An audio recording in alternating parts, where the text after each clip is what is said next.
Today we are diving into a hot topic that's been making waves in tennis world.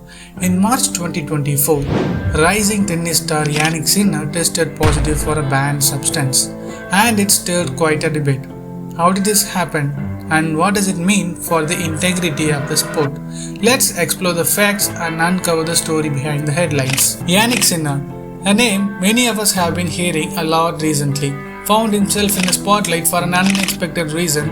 In March 2024, during the Indian Wells Master, Sinner tested positive for Clostebol, a banned anabolic steroid.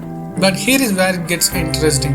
The positive test was traced back in an over-the-counter spray called Trofodermin, which his physiotherapist used. Here is a quick timeline. On March 10 and 18, 2024, Sinner tested positive for Clostebol. Fast forward to August 2024, and the International Tennis Integrity Agency or ITIA cleared Sinner. They concluded that the substance entered in his system unintentionally through the massage from his physiotherapist. The final ruling was that Sinner bore no fault or negligence and thus avoided a ban. So how does this fit into the bigger picture?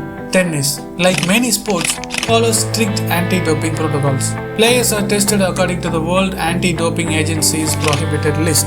The ITIA, responsible for managing these cases, follows these standards, but how consistent are these procedures across the board? Let's hear from experts.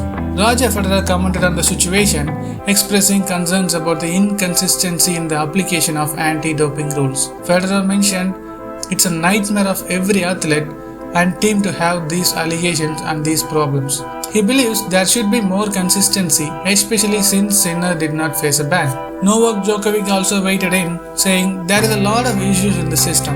We see a lack of standardized and clear protocols." He hopes that this case will lead to improvements in how doping cases are handled in the future. Social media reactions have been mixed. Nick Grigoris called the decision ridiculous, questioning the legitimacy of Sinner's exploration. On the other hand, Denis Shapovalov expressed frustration over perceived double standards. While John Milliam defended Sinner, noting the extremely low amount of the substance found in his system. Comparing this case to others, we see some notable differences. Maria Sharapova, for instance, faced a 15-month ban for meldonium use, while Andre Agassi avoided a ban after testing positive for methamphetamine, claiming accidental ingestion. Simona Halep, initially banned for 4 years for Roxar to start, had her sentence reduced to 9 months. Sinner's case was resolved relatively quickly, raising questions about the fairness and consistency in handling doping cases. Let's briefly touch on Clostebol. This anabolic steroid found in Trofodermin, a spray for cuts and scrapes, is banned in sports due to its performance-enhancing properties. Despite being an over-the-counter product in Italy, it can lead to positive doping results. In conclusion, Jannik Sinner's case highlights the complexities and challenges of anti-doping in tennis. It raises the questions about fairness and consistency in how cases are handled. Was justice served, or are there still issues that need addressing? One thing is clear, the sport must continue striving for fairness and integrity.